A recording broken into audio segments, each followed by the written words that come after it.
अस्सलाम वालेकुम। तो जी आज हम बनाएंगे सैंडविच। प्याज है एक बड़ी साइज़ की, टमाटर हैं 2, सब्ज़ मिर्च है 1 टीस्पून कुटी हुई, लहसुन अदरक का पेस्ट है हाफ़ टी स्पून, 1 पाव चिकन था उसको बॉईल कर लिया और श्रेड कर लिया, 1 टेबलस्पून ऑयल लेंगे, प्याज टमाटर वगैरह डालेंगे और फिर भून लेंगे। तो जी ज़्यादा भुनाई नहीं करनी, बस 3-4 मिनट के लिए प्याज टमाटरों को भूनना है। ड्राई मसाले हैं नमक, सुरख मिर्च पाउडर 1-1 टीस्पून, हल्दी, ज़ीरा, सूखा धनिया कुटा हुआ हाफ़ टी स्पून है। 2 आलू थे उनको बॉईल किया और मैश किया।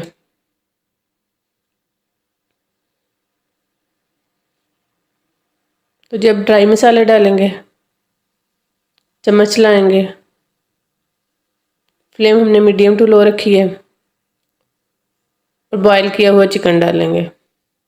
दोबारा से चम्मच लाएंगे, मिक्स कर देंगे। 1 मिनट के लिए बनाई की थी। 1 टेबलस्पून के करीब पानी डाला है ताकि अच्छे से चीज़ें मिक्स हो जाएं आपस में। चाट मसाला डाल दिया 1 टीस्पून, हाफ़ टी स्पून काली मिर्च डाल दी है। दोबारा से मिक्स किया, सारी चीज़ें अच्छे से मिक्स हो गई हैं। अब बॉईल किए हुए आलू डालेंगे और दोबारा से मिक्स कर देंगे। फ्लेम हमने लो रख दी अब। तो जी अब ऊपर से सब्ज़ धनिया डाल दिया। ये ब्रेड लेंगे, एक पे हमने मायोनीज़ लगाई थी और एक पे केचप लगाया। मक्खन लगा देंगे इस तरह से।